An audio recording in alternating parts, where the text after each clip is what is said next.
Hey, guess what? It's the final round of the first part of the Infectious Groove Podcast tournament. You didn't even give me a chance to say chicken butt. Oh, okay. You know what? Hold on one second. We'll go again. Hey, guess what? Chicken butt. Chicken butt. All right. So, as you can tell, and I swear to God, we're not recording these episodes all in one day where we're just like slap happy now. But anyways, we are at the final part of the first round of the Infectious Groove Podcast tournament. As you all know, this has been very informal, and we're just kind of screwing around, picked a couple of records apiece and putting them up against each other. Up until this point, it has been decided by Michelle, and then social media decided that Michelle did not deserve that ability anymore. I've been stripped. Yeah, so starting with the next episode, things will change, but I'll get into that a little bit later. And last one was a little bit of a cliffhanger because Michelle could not decide between Fleetwood Mac Rumors and Prince and the Revolution, Purple Rain. So we put that one to a social media poll, and Purple Rain edged out Fleetwood Mac Rumors, so that will move on in the tournament. And it only edged it out by 2 votes. And the last two votes that I know of that we got was the lead singer of the Nixons and my son, both equally important to the music world. But it was like my son was like adamant, and he loves Fleetwood Mac, but it was the same way I was. He was like, "No, you don't understand. Like Purple Rain wins this." And Zach Malloy of the Nixons, I've never heard a more definitive answer in my life immediately, than that. So yeah. So anyways, fine. Yeah, it's not. They're both. Hold on, you'll get all mad if I don't do it. Where is it? They're both great record. I mean, they're both. Great You know, record. I mean, they're both fantastic. I love both records, but it's literally you come up to a situation where one edges out the other. You know, and that's where we found ourselves. So, having said that, this week we are have a record from about 15 or so years ago.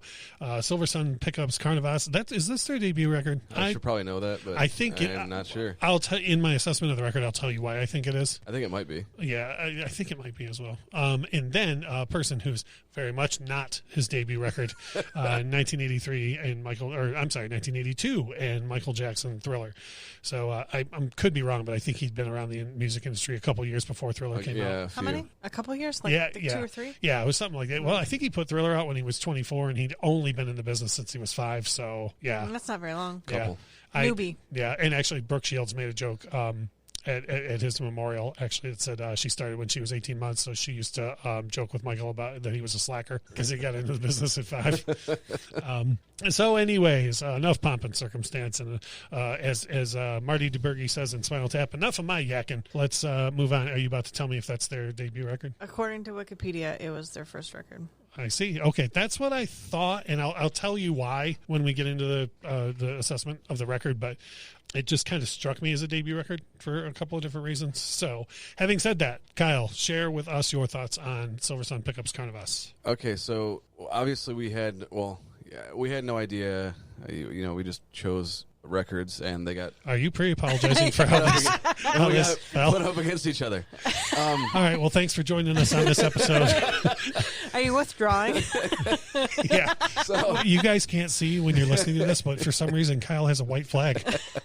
He's panic moonwalking out of the basement. Let's talk squarely about this record, because there's a lot positive to it. I agree. But so I would have never in my life chosen this record to go up against Thriller. So with that being said, I absolutely love this record, and it has a special place in my heart because I used to listen to it all the time, and I get all the feels back when I listen to it. I can also listen to it all the way through, like from front to back. We did earlier. Yeah. And I get lost in the entire thing because I love it. He was bopping around the house. He was bopping. I had a couple of issues with it, but they were like minor overall. Like the first track on it, just to me wasn't like, that's not a track one. Like it would be a great song anywhere else on the record.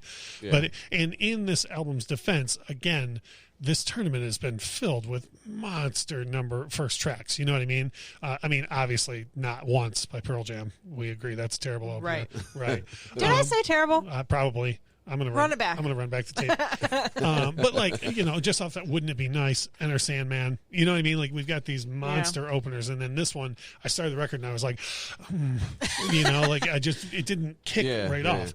The only other minor thing, and I have notes for every song on the record, but the only other minor thing that I noticed was, and this is why I say I kind of thought it was their first one, I will say, first things first, I've always heard of the SILVERSUN pickups, but this is the first record I've ever listened to by them. I would be willing to bet that from their second record on, their sound evolved quite a bit, because this, and I don't mean this in a bad way, a lot of songs on this sound like mid-era Smashing Pumpkins to me. Yes. Like Melancholy and Infinite Sadness, Pisces is Scary, those records. Yeah.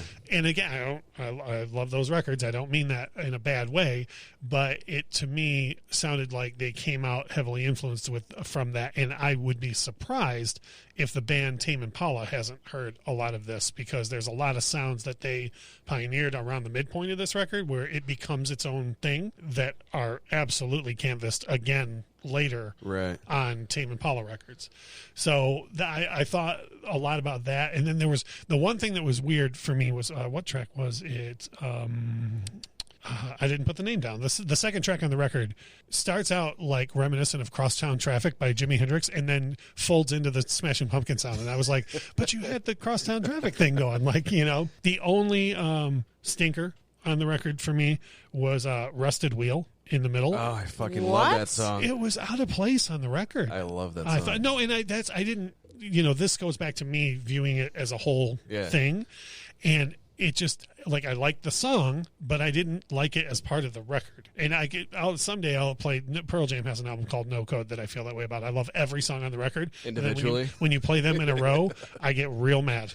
Like, I just don't like the record. So I feel like this is the people. I think a lot of people only know them because of Lazy Eye, which is on this record. Right. But like, they have a lot, in my opinion, a lot more to offer than Lazy Eye. I had that as one of my notes. Is I bet Tame Impala loves that song. The second song on the record is called Well Thought Out Twinkles. Okay. And I thought, when I first read it, because I didn't have my glasses. You thought Twinkies, didn't you? Yes, I thought it said Well Thought Out Twinkies. I did too. When I first brought it up on Spotify. And I was like, is there a... Oh, no, Twinkles. Got it. When I first brought it up on Spotify, I thought it said Twinkles too, or Twinkies. Was that before lunchtime? Yeah. Oh, yeah. Nice. Yeah. But I cut you off. What were you going to say about like how they have a lot more to offer than Lazy Eye? Yes, I like the album. To me sounds, and now that we know that it's their debut album, or we think that it's their debut album, it sounds rough and raw and edgy and like unpolished. Yeah. And I like that about it. And it just, people know them because of Lazy Eye. It's a wildly popular song, but there's like Rusted Wheel I like even more than Lazy Eye, I would think. Yeah, and I should be clear. I guess stinker wasn't the right word. I don't just throw that word around like someone else on the show. You obviously do, because that is not a stinker. Right, but it wasn't. I felt like it was a stinker on this record and fine on its own. Like, hold on, let me look at my notes again. There was another song later, 3 Seed.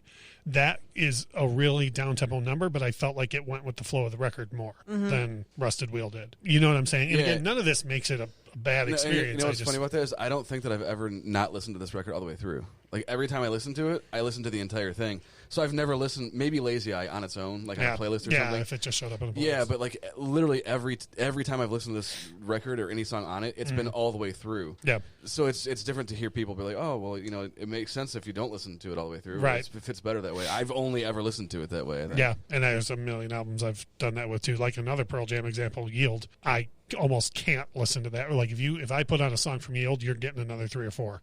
You know what I mean? Like, I just have to listen. Whether you like it or not. Oh, you'll like it. You'll like it. It's their best record. Now, when all is said and done, to me, this is a fantastic record. But I, in no way, shape, or form, think it is on the level of Thriller. Yeah, not a chance. Yeah, I mean, and that's the way the numbers. Yeah, it's just the way it fell. But like, and there was early in the tournament, there was a couple where I was like, well, I'm real sad mine's going up against this right now. You know, so the last thing I'll say about the CARNAVAS was the last track on the record, Common Reactor. Not only did I like it and I thought it was a great closer, but it makes me wonder if maybe it's one of the last songs that was written for the record. And I bet if you listen to their second record, the whole album probably sounds closer to the sound of that song.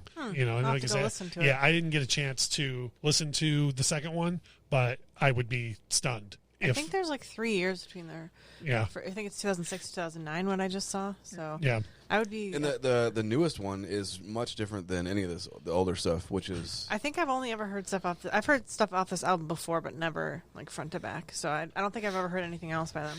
Yeah, I never have. I know friends love them. And I think people have even brought a few LPs to music night, and we've just never got around to it or whatever. So this was my first full. I'd never even heard Lazy. I didn't even know Lazy Eye was the single. I feel like 93.9. Part of what sucked me into this album initially is I fucking love the lead singer's voice. I did that too. Yeah, that was what was funny is I told you about when the first track started, and I was like, let down by the first track. The one thing was I was like, oh well, at least I'm gonna like this voice. Yeah, I can deal with this for the next 50 minutes or whatever. So moving on to Thriller, I'm gonna do the same thing I do with all the rest of my records. I promise I'm gonna try and keep this short.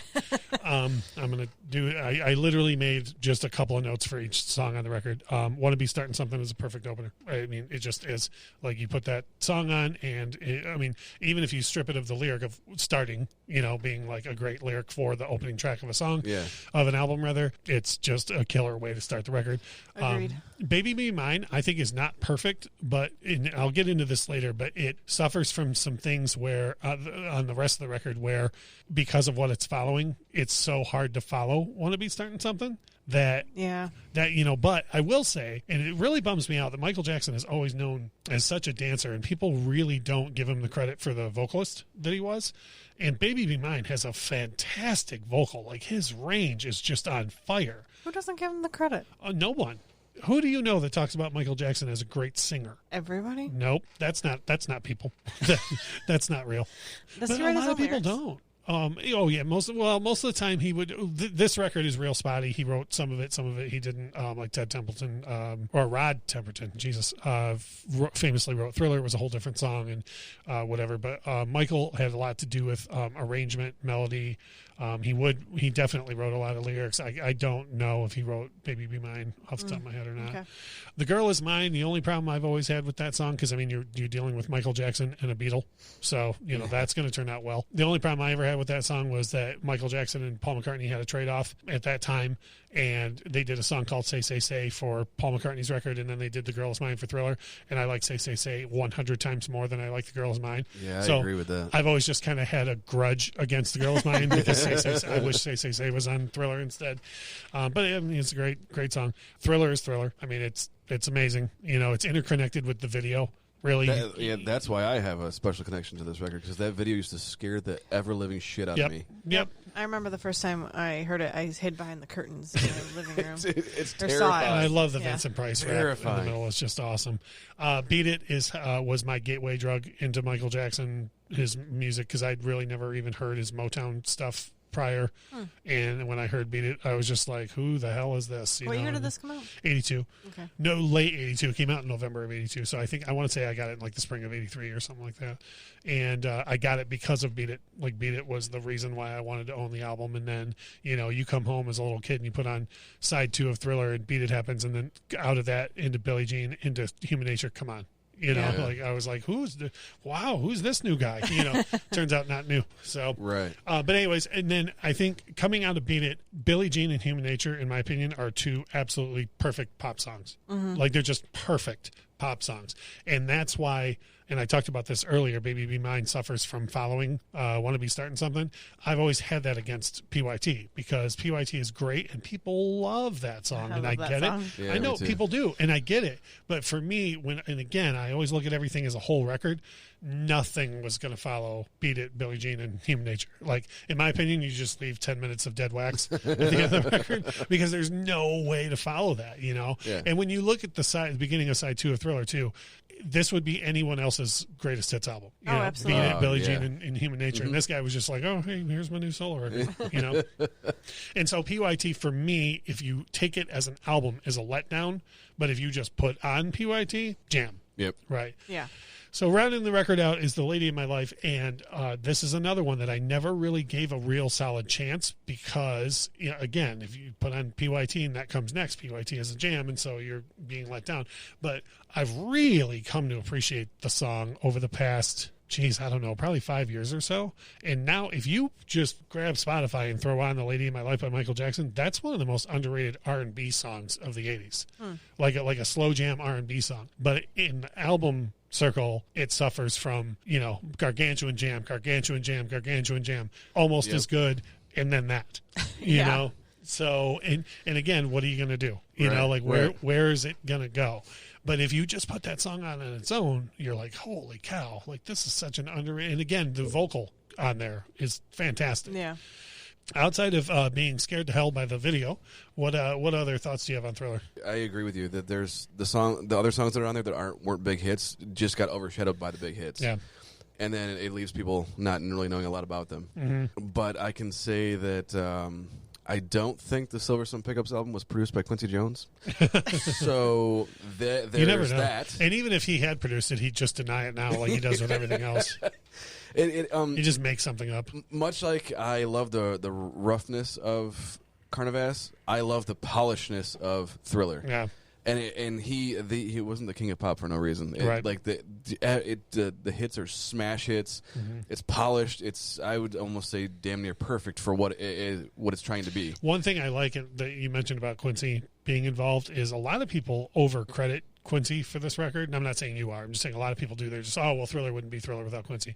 Quincy had a whole lot to do with the sound, which Yeah. is what a producer's supposed to do. Like, Yeah. you know, it sounds as tight as it does because of Quincy. But he wouldn't have had a place to start without Michael's melodies I and totally harmonies agree. and lyrics. And, you Totally. know, yeah. So Michael, to me, it's 50-50 Yeah. as far as who, maybe even 60-40 in Michael's favor. But, yeah, I mean, Quincy knocked it out of the park with that one. Yeah. with production on that. I would say not everybody, I don't think, could work with Michael Jackson, and then not everybody can work with Quincy Jones. Right. And they meet in the middle on this, and it's on fire. Yeah, I mean, it absolutely is. And you take somebody like Quincy who had worked previously with everybody, you know. Yeah. I mean, I have a record over there of Frank Sinatra live at the Sands with the Count Basie Orchestra, conducted by Quincy Jones. You know, and then years later, here he is. Just I watched that documentary about him, and I had no idea like how involved he was in About Quincy? Oh, yeah. in every corner of music in general. yeah. Like, it's well, incredible. when you're recording cuts like "Want to Be Starting Something" or "Don't Stop Till You Get Enough," and Quincy Jones is over playing the Coke bottles, like that's an involved producer. Yeah. You know what I'm saying? Like, you know, we've talked for a bit about both records. Michelle, would you like to share your thoughts on both records? I would. And the world is anxiously waiting. Be some shit. It would be so awesome if I had the drop ready for the No Chance Michelle's heel music. CARNAVAS. I like the record. I didn't think there was anything Oh, wait, hold on. Most important question to ask. Any stinkers on either of these? there. Okay, we'll wait. You know what? Oh, We'll she had to wait. check the notes. That means Yeah, she's not we'll sure. wait. She can't We'll remember. So CARNAVAS, I listened to it several times, front to back, and I found myself getting lost in the music, which is a good thing for me. Like I wasn't like, next track. Oh, like yeah, this because you is. said that was a negative when it was the Dark Side of the Moon. Go on. Um, She got real mad. No. She got real mad just now. So, anyways, I do think, though, I agree with you, Russ, on the first track was not anything near any of the other albums that we've done. And I never really noticed that about records in general until we started doing this Battle Royale. And yeah, I was very let down by that. I was just expecting more. And I also think that Lazy Eye and Rusted Wheel don't belong on the record. I feel like they're very different than the rest of the songs. You jumped all over me when I said that about Rusted Wheel. No, you said it was a bad song. Well, then I corrected myself. No, It wasn't a stinker. I know. So when you said it was a stinker, that's why I Oh, was like, okay. whoa. Yeah. I really enjoy those songs, and those are the Hashtag no songs. stinker. Those are the songs that I liked independent of hearing this record. Like I liked those songs already, and they show up on my playlist on Spotify and stuff. I just never listened to the rest of the album front to back before. Right. And when I got to those songs, I guess I would also say that the second half of the record is where it picks up for me. So Lazy Eye I think it's like the sixth track, and from there, it's very much. Not that the first half's a stinker, but it very much is an upswing for me. Sure. But And they might have done the track listing that way on purpose, too. Yeah. Like to give the record a flow. There's a lot of up and down. If Yeah. You ask me. Yeah. I am very interested to listen to their next record to see where they go from there because Yeah. I didn't think about that. I didn't know this was their debut record, so I would like to hear where they've been or Yeah. where they go from Where they here. go from there. Yeah. So overall, the record I think was really good. I liked it. I would definitely listen to it again, but when you put it next to Thriller. Right. Well, don't spoil everything. So, there might be one person listening who's never heard Thriller, so we got to break this down. So Thriller is by this artist Michael Jackson. If From you've Gary, never, Indiana. Yep. If you've never heard of him, you should look him up. This record for me is a hits package. Like it's just Damn much near. like Rumors and much like Purple Rain. It is a hits package for me. Yeah. Like it's all the songs that I grew up with, and like I didn't realize that they were all on the same record till I was older, and I just thought like these are all the songs that they're famous for. I love the first track on this record, "The Way You Make Me Feel." That's not on this record. What is it? That's on Bad. And it's not even the first track on Bad. What is it? It's the second track on Bad. Did you listen to Bad on accident? No. Want to be starting something? Yep. Is that what you? Please tell me that's what you meant to say. That is what I meant to say. Okay, I thought. Holy cow! We were talking about The Way You Make Me Feel last time, and Yeah, then we I got sure confused. were. Holy cow! I can't tell you how excited I am that that's what you meant to say. I swear you could look at it. I just listened to it today. The again. look on Russ's face is priceless. I just, Lord, be with me.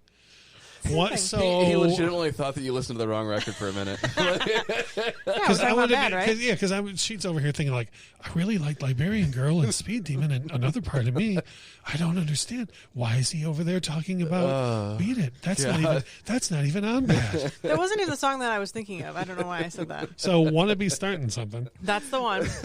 But Baby Be Mine is not my jam. Yeah, it's not mine either. But I don't dislike it at The all. vocal's fantastic. Yes. Like I could listen to an instrumental version or a acapella version of that and just be happy. Like nothing to do with it other than his vocal is fantastic for me. I can agree on that. And Lady in My Life, like you were saying, is another. Those are the only two songs, and they're not even stinkers. They're not my jam. So we're having another no stinker week. I think we are having another no boy. stinker week. They got overshadowed by all the monster songs on there. I also agree that The Girl Is Mine is not as good as Say. I will say when I was a kid, I hated how sugary it is. Like just, I was like, ugh.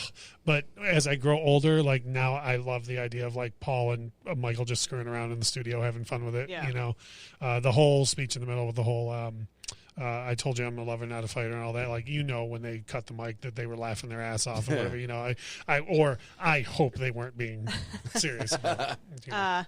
PYT is also one of my favorites on the record, and I know that's not. It's not my favorite, but it'll get the party started. If I was looking to get some asses moving and I was DJing, I would put that song on. Get your rear in gear.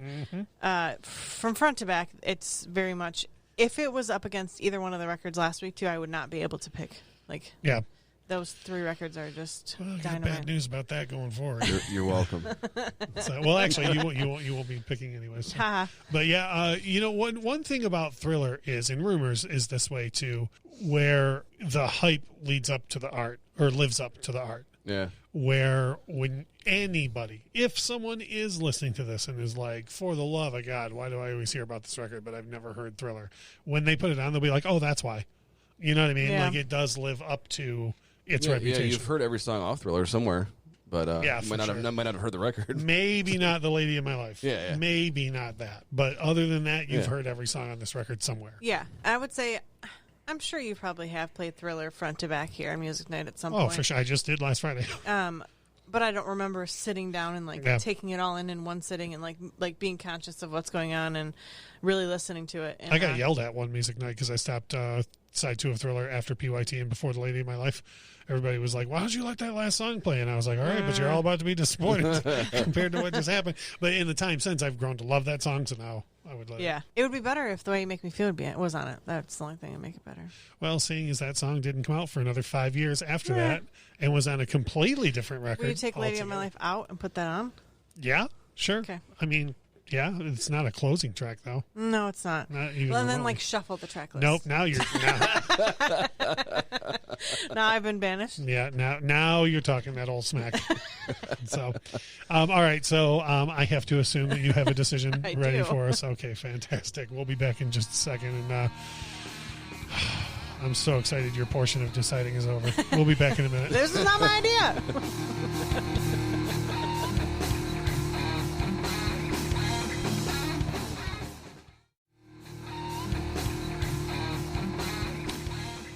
just like that, we're back, and this is the last Decided by Michelle episode, which I'm pretty sure that when this episode's released on Friday, like throughout the entire day, we're going to feel united sighs of relief go off all across the nation. Like we'll know when someone else has listened to the episode. But as I always do right now, a couple of housekeeping type things to pass along to everybody.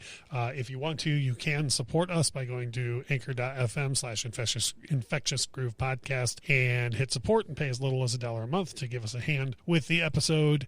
And then the other news is we've talked about how going forward this is going to change, and the people are going to decide going forward. So the winner from this episode will move on just like always, but then going forward we will meet up, and it'll probably be even shorter episode where the three of us will talk about the two records that go up against each other, and we'll kind of present that to the audience to listen to, so sort of help you make up your mind. Then we'll put up a Facebook poll, and everybody will just go ahead and leave their comments in there, and those records will move on. So, and it should make it interesting going forward too. Well, I mean, we'll make our voice be heard on the episode, so I guess we can count it that way, or we can leave a comment a piece saying what it is. But yeah.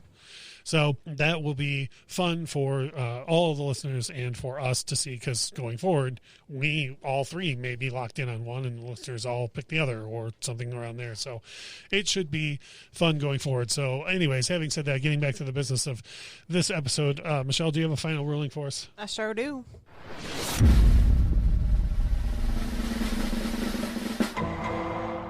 Thriller.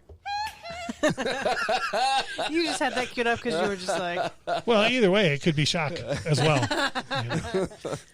Yeah, so, and I swear to you, do you know what he that's from? That's from The Way You Make Me Feel. Which is, as we cleared up earlier, it's from Bad. Not even on Bad. So... It's fine. So, yeah, and like I say, you don't want to go into this. I literally today was like, what if she doesn't pick Thriller? Like, thinking that to myself. I did give Carnavas a fair shot. I listened to it several times. Like, I like the record. I would have voted to overrule you if you chose CARNAVAS, personally. Hey, you remember that white flag I said that Kyle was waving earlier? Well, right now he's choking Michelle with it, so I have to go. Bye. No.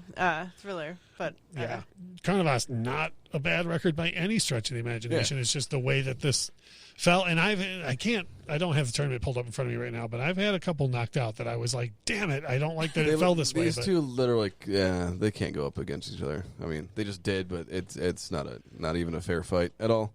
But maybe there's people out there listening that absolutely despise Michael Jackson. I'm not sure what's wrong with you, but you're wrong. If you're out there, that's fine. And if you think CARNAVAS is great and better, then that more power to you. It's a great record. It's just way different. Yes. She gets mad if I don't do it. So. I'm not allowed to touch the buttons on the board. Not even on the same wavelength as Thriller. So yeah, it's. I mean, in many ways, it's apples and oranges. But yes, like I say, it's not CARNAVAS. Not a bad record at all. I highly recommend anybody look into it, especially if you like that mid '90s Smashing Pumpkins thing, and you want to think, like, hey, what if that was taken a little bit further? Like, and Billy Corgan hadn't gone nuts on his own ego. Like, like that's what maybe some more Pumpkins material would sound like. We always talk about too that several of the records that have been on or in this tournament are debut records from the people that made them. This is another one, and it's for a debut record, damn smash. Yep, great record coming out of the gate, that's for sure. So for next week, like I said, we're going to meet up again. We're going to discuss the two records that are going up against each other, which going forward, everything is a result of what has happened in the tournament so far. So next week, the two records going up against each other could not be more different from each other. It is Eminem, Music to Be Murdered By, going up against Carole King, Tapestry. And I think they've guessed it on each other's tracks a few times. Yeah. But these records they're touring together this summer. They've definitely toured. Well, they were gonna, but then the health crisis. Yeah. Oh, yeah, they're going to do it anyways. Yeah. Nothing else makes sense in 2020. Why not a Carole King and Eminem tour? So next week, you will get all three of our thoughts on not just, hey, this Eminem record, I really like it, or hey, I really like this Carole King record, but here's how and why I think this album is better than that one specific, right? Yes, because we all know we like these albums now. Yeah, we all know that we like these records. So yeah, you got rid of all the dirty laundry, like pieces of crap like Dark Side of the Moon and Pet Sounds. All those stinkers are gone. We don't have to worry. We don't have to worry about any of that garbage. I came in and did everyone a favor. I cleaned house. Well, yeah. So you're welcome. Yeah. Yet again, I have to remind the listeners: please do not throw your device. We are not responsible for any sort of. Please don't send me hate mail. Yeah, well, no, do that. Anyways, we greatly appreciate you guys being with us on this ride, and we will have another one out for you soon. See ya. Bye. Bye.